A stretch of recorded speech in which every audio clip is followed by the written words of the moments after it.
The forests of Appalachia, so vast. Now this is an occupation that's been going on in these mountains for hundreds of years, just like coal mining is. But a lot of people chose this way of life. Now here is all the percentages of forest in each state. Highlighted here is how much percentage is still forest in each state throughout the Appalachians and the whole country. Now here's a map, a drawing of what the virgin forest used to look like in the black. 1620, 1850, 1926, 1900. Now these are just virgin forests that still exist. Not woods itself, or not forest, just the virgin forest is untouched.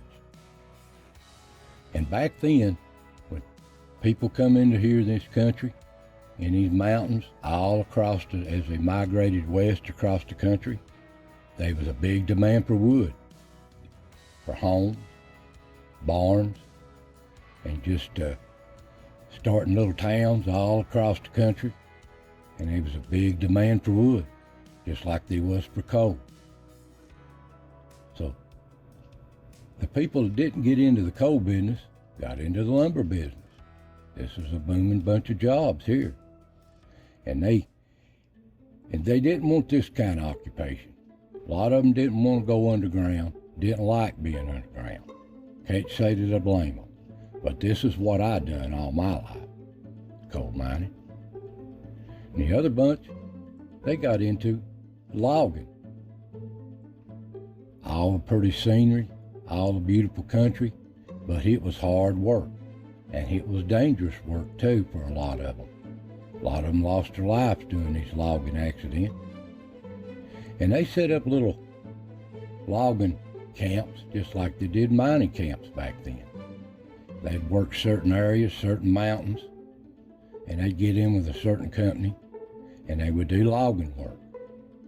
And by hand. I mean by hand. Here's some of the timber that they come across in these old mountains. Some of these virgin forests, when they first got in them, they was some big trees.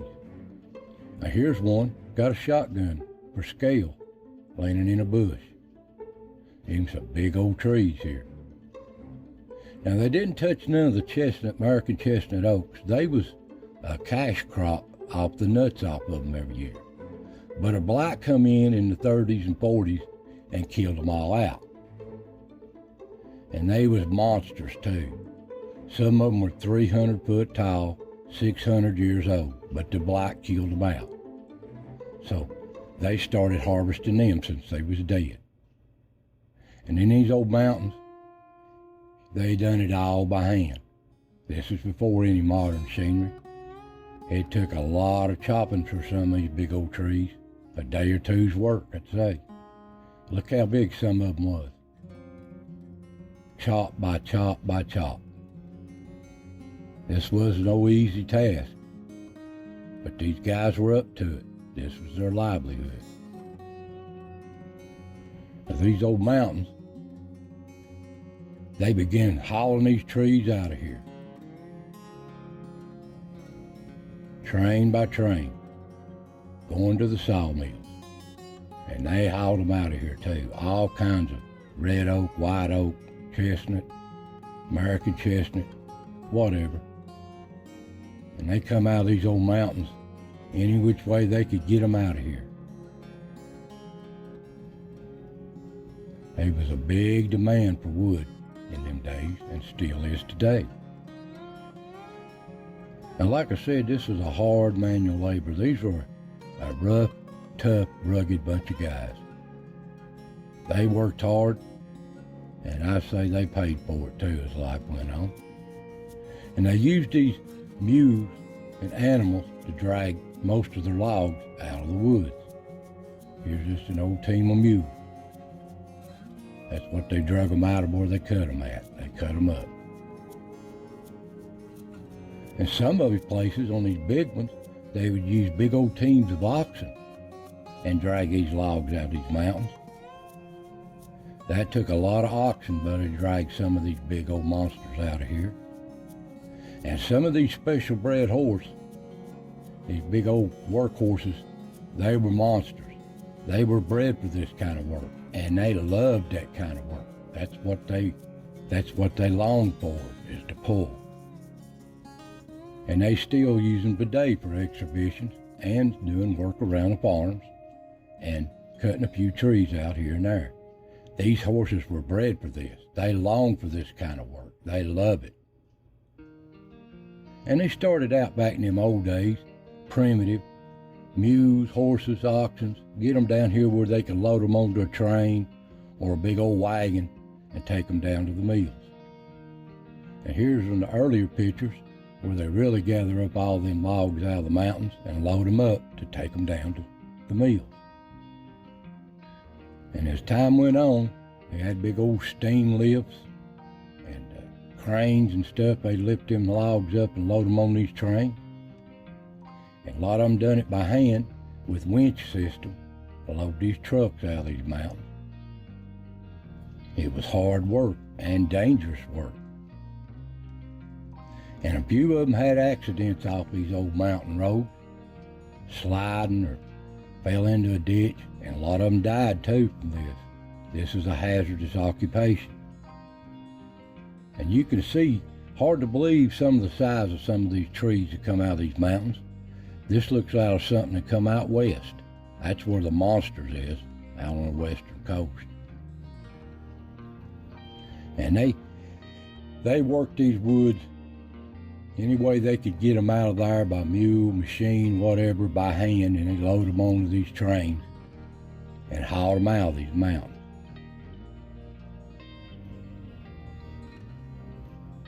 Train after train.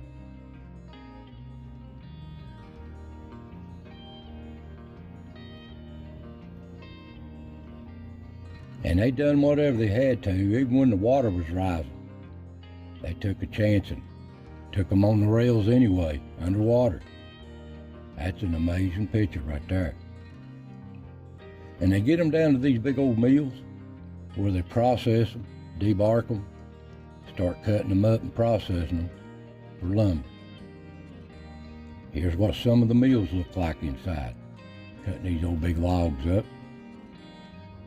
Any size their order demanded or whatever they wanted to cut them into. And they'd have big old yards here, so when they had an order, they'd just ship them out.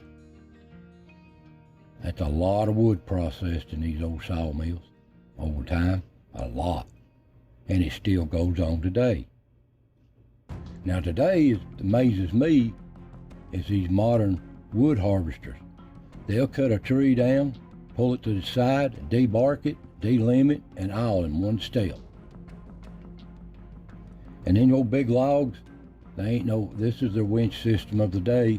They'll drag them up the mountain here on the winch system. Get them over here where they can put them on a truck. Take them off the mountain. That's how they do it today. It's a lot better than back in the old days, team of mules dragging one log out at a time. But people still do this today on the farms, out in the mountains. It was hard work. And these animals, they live for stuff like this. They love to pull. That was what they was bred for. Now these old mountains and all these forests in the green is covered with trees. There's a lot of country. These Appalachians are full of trees, so vast. And they're still working on it today, trying to preserve the trees. That's what it's all about. So I thought I would share this little bit of history with you on the logging end. Most people would like to talk about the mining end, but logging was just as big a business as mining. So I want to thank you all for watching, and I'll see you next time.